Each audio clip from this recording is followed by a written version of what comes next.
kung iba po yung manalo, baka hindi po matapos yung problema. Ganun You see, po the ba? problem in Mindanao has something to do with moral ascendancy. Hindi lang po problema ng, we need a righteous government para kapapani-paniwala ang coming government. Under under Villanueva Yasay government, ito po ay naka-base sa righteous government at kapani-paniwala po. And I believe that lahat ng mga rebelde, MILF, MNLF, NPA, ay magkakaroon ng malaking tiwala sa government nito, sa incoming government nito. Okay. And we believe that this problem will be matatapos na, and it will put to this problem, long decades problem. All right, thank you. Count Habib Adnikabulian. I'm sorry, I didn't get your entire. Why is that your name and title, Count Habib Adnikabulian? That's a nobility title here from the Sultanate of Sulu and the Sultanate of Maltonia. Okay. It said in your background information that you are the Home Minister of the Sultanate of Sulu, and you are a member of the clan that is claiming Sabas. Is that correct? Yes, I'm also a member of the Moro National Liberation Front. In fact, I'm the Commanding General of the Mindanao Composite Task Force Command. And my father is the Chief Inspector General of the MNLF. Okay. And your clan is claiming Sabas. Yeah, of course.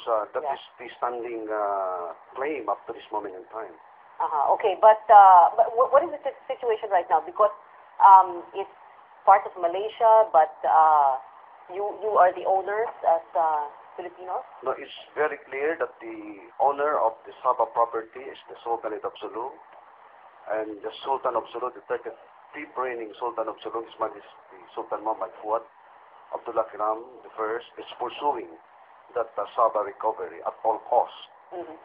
And being member of the Sultanate, we are also supporting him. And of course, the MNLF is in unity with him to support the recovery of Sabah property. And for the information of everyone, that since Sulu is under the Philippines, therefore, the entire Filipino people has to share of the Sabah property. And it is the obligation of the Filipino people in the government to pursue that move. Okay. But if you do get to the Senate, what exactly are you going to do about that? First and foremost, of course, we have to put in place peace and order in Mindanao. We could not jump over that without placing first the Mindanao peace and order, because that would complicate the situation. So we believe with the Villanueva Yasay administration, we can put in place peace and order, and gradually we will take all possible things that could come to that effect. Okay, thank you. Attorney Ramoncito Ocampo, sir, I understand you came back from the U.S. You were there for quite a while. Is that correct? Yes, I've been in the United States for 30 years. 30? 30 Okay. years. What year to what year was that? I went to the States back in the 1980s. 1980, actually. 18. 1980. Why did you leave? My mother became an immigrant, so na-petition kami. Bata pa po Yes, po kayo noon. well, I'm still young. Okay. So 80, tapos bumalik lang po kayo sa... Well, I've been going back and forth. Been involved with a lot of projects here, like Gawad Kalinga. Yeah. Been involved with medical dental missions. So I've been going back and forth. Okay. Kasi may pamilya pa But naman you've ako. come back for good. Yes. Now, I mean, of What course, you're happened- running for the Senate. Yes, what happens is that about more than 2 years ago, nagkaroon ako ng heart attack na bypass surgery ako dito sa Pilipinas. And that became a life-changing experience for me that ang buhay ng tao is it's not so much pagpapayaman ba? There's got to be something that the Lord God has placed in us. May purpose tayo sa buhay eh. So I really believe that my life is no longer my own. It's no longer I who live, but it's now Jesus who lives in me. So during the recuperation stage at nasa bayan ko performance dito sa Pilipinas, tinanong ko si Lord, ano ba ang Lord gusto mong pagawa sa akin? Kasi ang buhay ko, hiram na eh. Hiram sa Diyos, ika nga, di ba?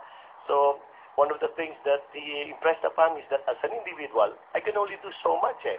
I can only build so few homes, probably sponsor so many projects, but I found out that it's in the public service that one could realistically do the most amount of good to the most number of people at the least possible time with the resources, the authority, and the influence available to one. Kaya lang, ang problema, the people who we trusted with public office are not necessarily people we can trust.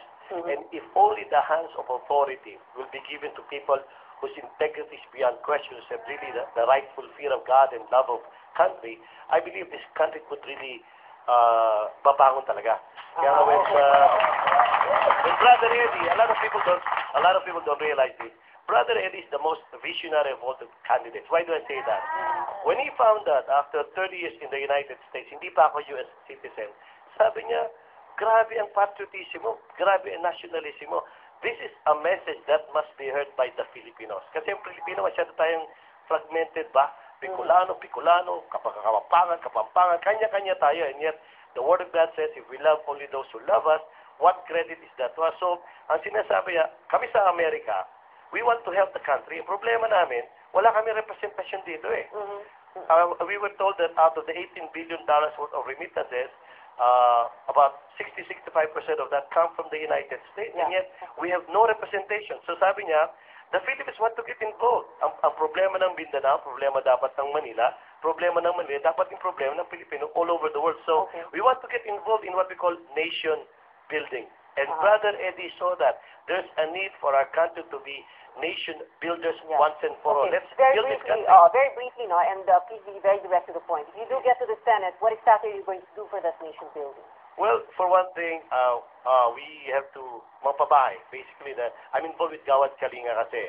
I really believe that if the authority is right in this country, we could build so many million homes, so many millions of homes for the least fortunate of our country. And of course, housing and of course, jobs. Kasi right now we have a plan to transform this country to be the premier, listen to this, world-class retirement capital of the world. A lot of people don't realize this, that we've got the potential to bring in all these elderly retirees that have no place, like Japan alone. There's 25 million Japanese retirees, they have no place to go. And so, we talked to the Japanese, and we want to bring 1 million Japanese retirees to the Philippines, and that will create millions of jobs that will inject billions of dollars a month in income. So, the plan of Bangon Pilipinas, through your story, is to attract these elderly people to come to the Philippines because, you know.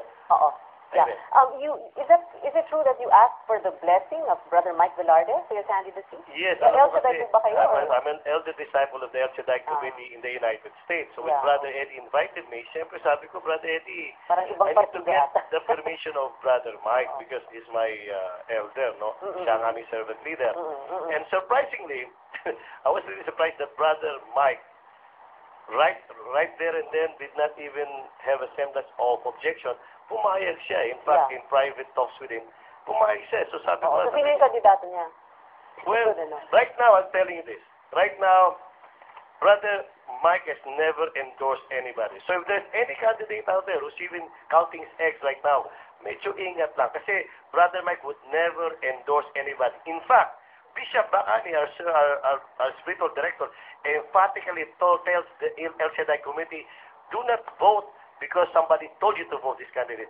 Vote your conscience. So as an El Shaddai member, El Shaddai, I'm voting my conscience. I believe with all my heart, with all my mind, as an elder disciple of the El Shaddai Committee, that Brother Eddie, siya lang talaga ang pag-asa ng bansang Pilipinas na kumaon. Huwag na tayo maghanap ng iba pa. Nandito na ang pag-asa ng bansang Pilipinas. Brother Eddie. Attorney Ramoncito, you're very articulate. Kaya lang, let's try and shorten the answers a bit. No? Just one last question, then we have to go to Attorney Paredes. Your views on religious leaders who use their clout in politics. I'm sorry? Your views on religious leaders who use their clout in politics.